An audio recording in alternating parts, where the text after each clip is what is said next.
Hutan larangan berubah menjadi neraka terbuka. Akar-akar pohon menjerat seperti ular hidup, dan langit terbelah oleh kilat merah darah. Suara gamelan telah berhenti, digantikan detak jantung yang keras dan tak beraturan, seolah berasal dari tanah itu sendiri.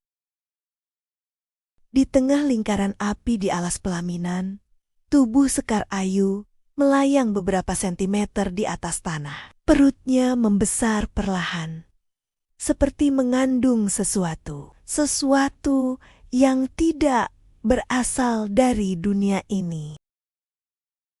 Wajahnya setengah manusia, setengah topeng kayu retak milik Kakang Jangkung. Dari matanya mengalir air mata api. Tubuhnya bergetar seperti menolak kehendak yang memaksanya. Di kejauhan, Pak Dersan yang mencoba masuk ke hutan kini tersungkur di tanah. Wajahnya pucat pasi. Ia berbisik dengan suara terputus-putus. Itu bukan anak manusia. Di alam gaib, ruang lelakon, Rangga masih terjebak di ruang antar dimensi. Bersama Mbah Ranti, dinding ruangan mulai retak, memperlihatkan sosok-sosok cacat berwajah pengantin yang merangkak keluar, menjerit tanpa suara. "Kau harus kembali sekarang," bentak Mbah Ranti. Ritual telah dimulai. Janin itu akan membuka gerbang bagi para tumimbal lahir, arwah-arwah jahat yang ingin menjelma ke dunia.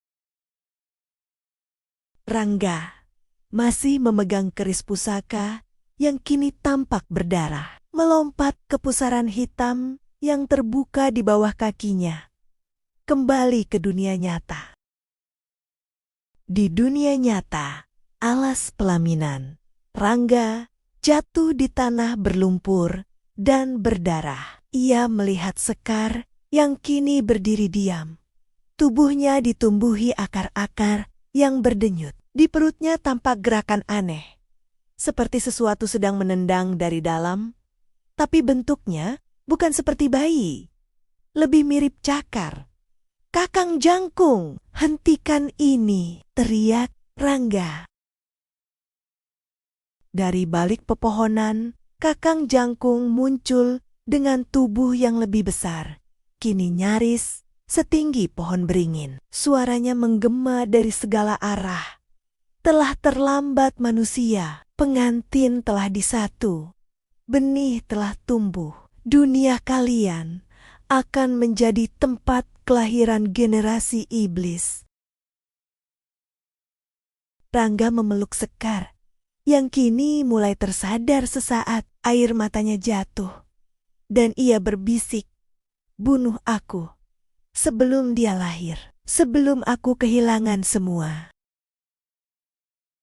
Rangga tak kuasa, namun tiba-tiba keris pusaka di tangannya menyala terang. Cahaya itu membentuk simbol matahari di udara, membuat tubuh Sekar dan janin dalam perutnya bergetar hebat. Tiba-tiba terdengar suara tangisan bayi, nyaring, tapi bukan suara bayi biasa. Itu suara rendah dan berat dalam bahasa yang tak dimengerti manusia.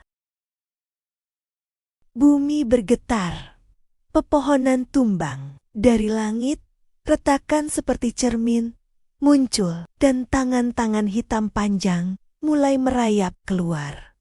Mbah Ranti muncul di tepi hutan, membawa kendi berisi darah suci dan bunga setaman.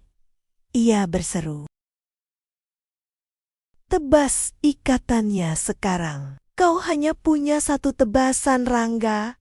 Tebas bukan tubuhnya, tapi bayangan yang membelit jiwanya." Rangga menutup mata, dan saat membuka, ia melihat bayangan hitam menyerupai Kakang Jangkung menempel di punggung Sekar, mengendalikan tubuhnya. Dengan segenap tenaga, Rangga melompat dan menusuk tepat ke bayangan itu.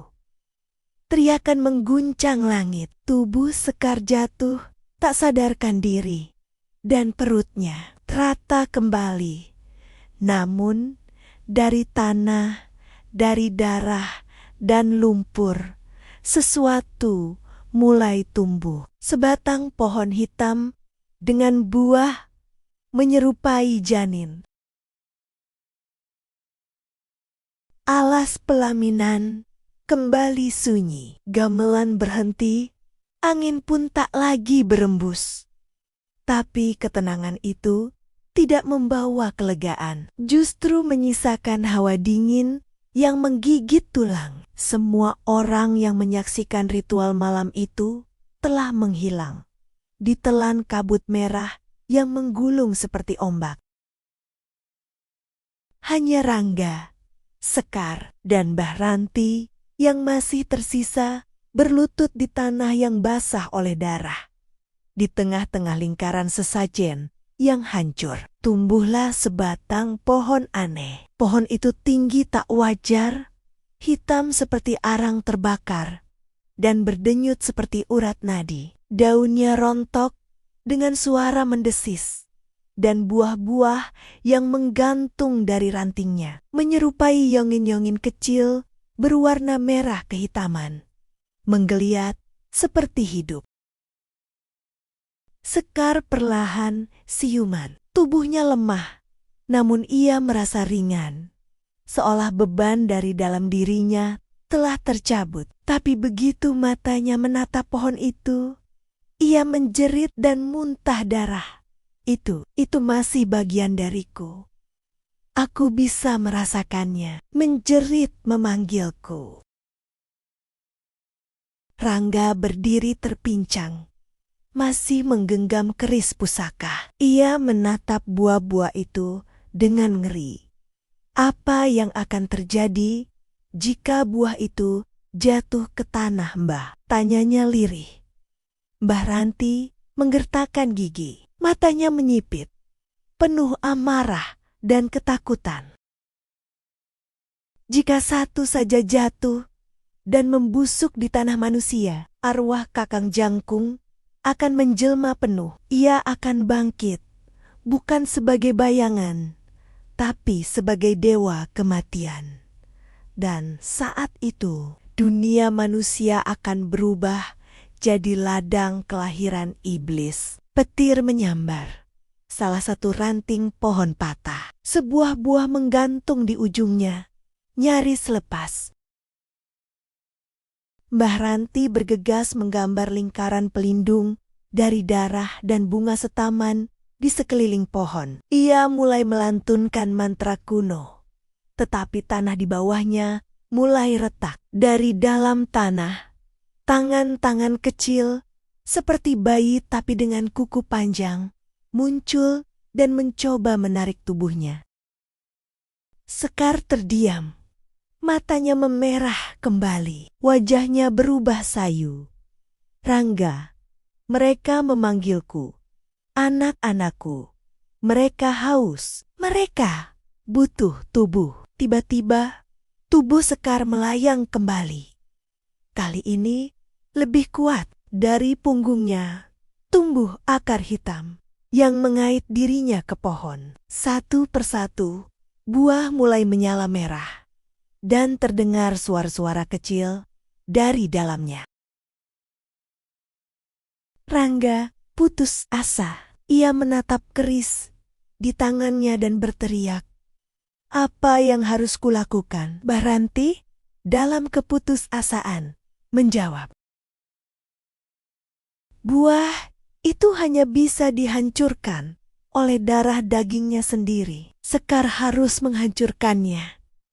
Tapi dia sudah terikat dan semakin lama dia akan kehilangan dirinya." Rangga lalu membuat keputusan dengan tangan gemetar.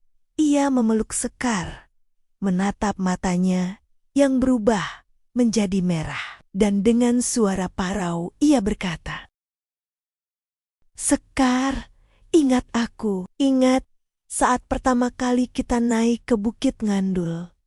Ingat kalung melati yang kubuat. Kau bukan milik mereka." Sekar menggigil.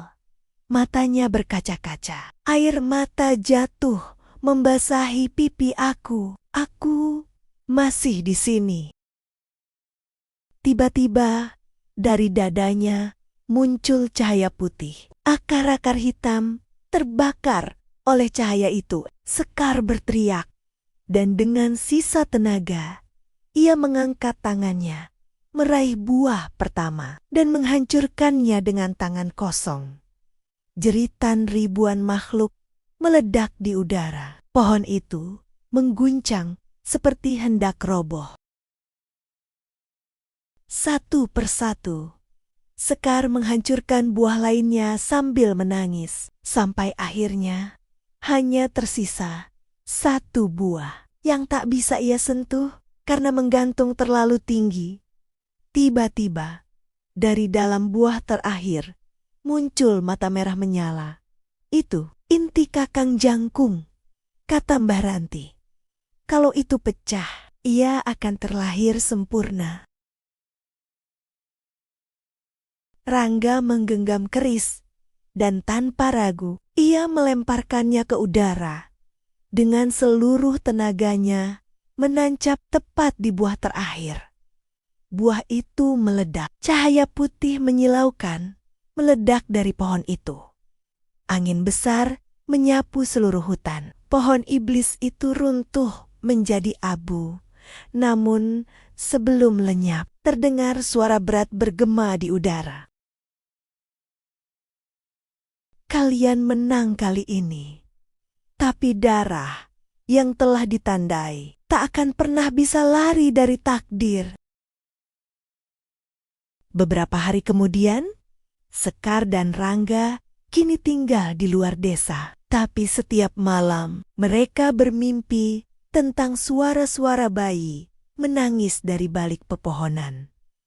Dan suatu pagi, Sekar terbangun dengan kondisi yang tak masuk akal. Tes kehamilannya menunjukkan hasil positif. 2 bulan berlalu sejak pohon iblis di alas pelaminan dihancurkan. Desa Kalisurya perlahan kembali tenang. Meskipun bayang-bayang kegelapan masih terasa menyelusup di setiap sudut rumah dan pekarangan. Tak ada lagi gamelan gaib, tak ada lagi sesajen berdarah. Tapi satu hal membuat semuanya tak benar-benar selesai. Sekar Ayu dinyatakan hamil. Padahal sejak malam ritual itu, Rangga dan Sekar belum pernah melakukan hubungan suami istri. Para bidan dan tabib desa angkat tangan janin dalam kandungan Sekar tumbuh terlalu cepat. Dalam waktu 2 bulan, rahimnya sudah sebesar usia kandungan 6 bulan. Dan yang paling mencengangkan, denyut jantungnya terdengar 2 kali lebih banyak dari janin normal. Rangga resah. Ia mencoba mencari petunjuk dari kitab-kitab kuno milik Mbah Ranti yang kini tinggal bersama mereka di rumah kecil di tepi sungai. Dalam satu lembaran tua yang hampir hangus, tertulis, bila janin tumbuh dari benih gaib, rahim sang ibu menjadi pintu. Jika pintu itu terbuka, dunia akan kehilangan batas antara kematian dan kelahiran. Rangga terdiam membaca itu. Ia menatap Sekar yang sedang duduk di teras dengan tatapan kosong. Ia sering melamun atau berbicara sendiri dengan suara pelan, seolah menenangkan seseorang yang tak terlihat. Suatu malam, saat Sekar tertidur, Rangga melihat perutnya bergerak sendiri. Bukan sekadar tendangan janin, melainkan seperti tangan kecil yang menelusuri kulit dari dalam. Dan saat itu, Sekar mengigau sambil berkata, "Jangan buka pintunya, jangan buka pintunya. Dia belum siap keluar." Mbah Ranti akhirnya bicara blak-blakan. "Rangga, kandungan itu bukan milik dunia ini. Itu sisa dari ikatan dengan Kakang Jangkung. Ketika Sekar menghancurkan buah terakhir di pohon iblis, satu benih masuk kembali ke tubuhnya. Dia telah ditandai. Dan kau, ia menatap Rangga tajam. Kau telah mengikatkan jiwamu padanya. Kalau bayinya lahir, salah satu dari kalian akan mati.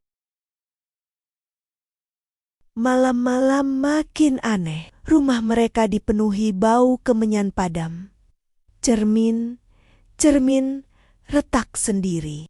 Sekar mulai tak bisa tidur dan sering berdiri di depan sumur tua, menatap ke dalam sambil bergumam, "Kamu mau keluar ya? Ibu tahu, tapi belum waktunya." Pada malam bulan gelap, malam tanpa cahaya rembulan, suara tangisan bayi terdengar dari dalam perut Sekar.